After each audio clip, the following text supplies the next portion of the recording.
Mga kapatid, kung isa kang mananampalataya ni Kristo at nagbabalak ka ngayon na mag-backslide, itong sinasabi ko sa iyo, huwag mo nang gawin. Alam mo kung bakit? Napakahirap po bumalik sa panampalataya sa Panginoon. Kung ikaw na mananampalataya ni Kristo, lumayo o nag-backslide sa ating Panginoon. Kung ngayon, nagbabalak ka, inuulit ko, huwag mo na pong gawin. Alam mo kung bakit? Marami ngayon ang mga nag-backslide, lumayo sa Panginoon, na hanggang ngayon hindi pa nakakabalik sa Panginoon. Yung iba, naabutan ng kanilang mga kamatayan at tuluyang hindi nakabalik sa Panginoon. Yun. Marami ngayon sa mga Kristiyano, mga mananampalataya na hanggang ngayon hindi na nakakabalik. Alam mo kung bakit?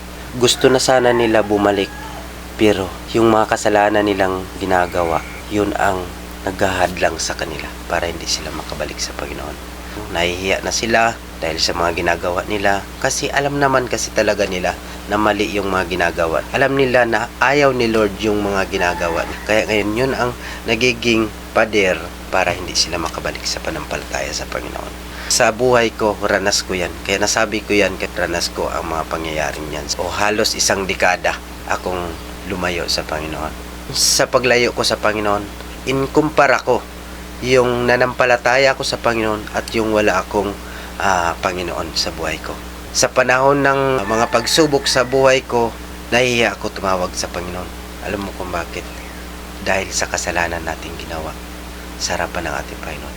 Pero salamat sa Panginoon at kinumbik ako ng Panginoon. Sa tagal na panahon, lumayo ako sa Panginoon, namuhay ako sa aking sarili. Doon ko napatunayan na nakakaiba at sobrang nakakalungkot na wala kang Panginoon sa puso at isipan mo, sa buhay mo. Kaya itong sasabi ko sa inyo, sa lahat ng mga Kristiyano, mga mananampalataya ni Kristo ngayon na nanghihina, kung nanghihina kayo yun, lumuhod kayo sa Panginoon, maghingi kayo ng patawad, ipakumbaba nyo yung sarili nyo, at itaas nyo ang Panginoon sa buhay nyo. Manghingi kayo ng kalakasan na nagbumula sa ating Panginoon. Kasi yung ating kapatiran, hindi po yun makakatulong minsan sa atin. Kasi yung ating inaasahan na magpapalakas sa atin, may minsan yung pagbabagsak sa atin. Yung magda-down sa atin. Para sa paglilingkod natin sa Panginoon, para sa atin, huwag po tayong umasa sa mga nakapaligid sa atin. Umasa po tayo sa Panginoon. Huwag tayong maghintay na palakasin tayo ni brother, ni sister, noong sino man na gusto natin magpapalakas sa atin. Sarili natin, tulungan natin na lumakas tayo sa harapan ng ating Panginoon. Magpakumbaba tayo, manghingi tayo ng kapatawaran sa Panginoon para lumakas tayo sa harapan ng ating Panginoon sa ating pananampalataya. Kung sa Bisaya pa, makalahutay tayo hantod sa kanturan sa atong kinabuhi. Ang buhay natin, napakaiksi lang. Kaya gawin na natin ito para maluwalhati ang Panginoon. Kasi ang buhay natin, di natin alam. Ngayon, bukas, makalawa, di natin alam kung buhay pa ba tayo. Bukas mamaya, patay na ako, ganon, patay ka na, o sino man sa atin, mayroong kamatayan. Paano kung hindi tayo nakabalik sa pananampalataya sa Panginoon? Matik po yan, wala nang pag-asa, itatapon tayo sa dagat-dagatang apoy pagdating ng tamang panahon. Kaya hindi sa tinatakot ko kayo, hindi, matakot talaga tayo.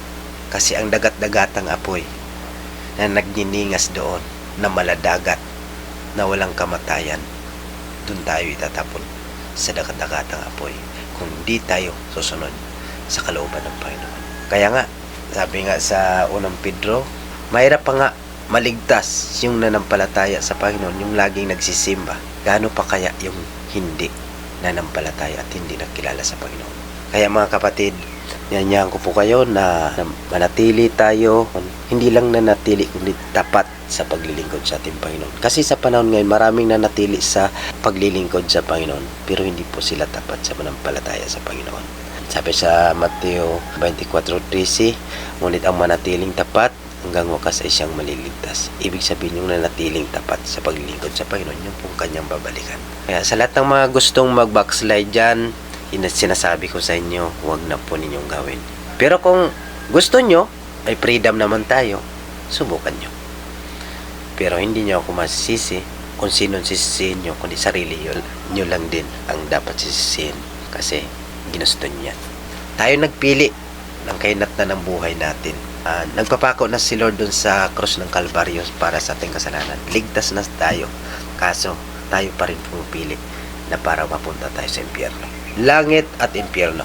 Halos lahat pinipili yung impyerno kaysa sa langit. Sa langit kasi, napakahirap pumunta doon. Ang daming bawal. Bawal ka mambabae, bawal ka magsigarilyo, mag-inom, bawal ka mandaya. Lahat ng mga bawal, halos lahat pinagbabawal. Alam na natin yung kung ano yung mga hindi narapat-sarapan ng ating Panginoon. Halos ang daming bawal. Pero sa totoo lang, kung lahat ng mga bagay na yan nandito sa ating puso at isipan, nasa buhay natin, hindi po tayo makarating sa langit. Kaya sabi ng Panginoon, dahil siya ay banal, dapat tayo magpakabanal.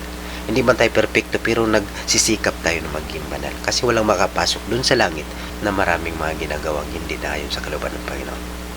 Walang makapasok doon na hindi banal, kundi layon sa kalooban ng Panginoon, karapat dapat sa harapan natin, Panginoon. Mga kapatid, kailangan natin maging bago. Kailangan natin ma-born again.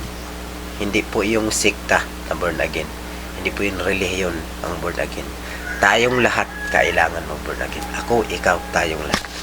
Pagiging born again, pagiging bago sa harapan ng Panginoon. Maging bago ka. Kung hindi ka maging bago, hindi ka magbago sa harapan ng ating Panginoon, hindi tayo magbabago sa harapan ng ating Panginoon, hindi tayo pwede doon sa langit.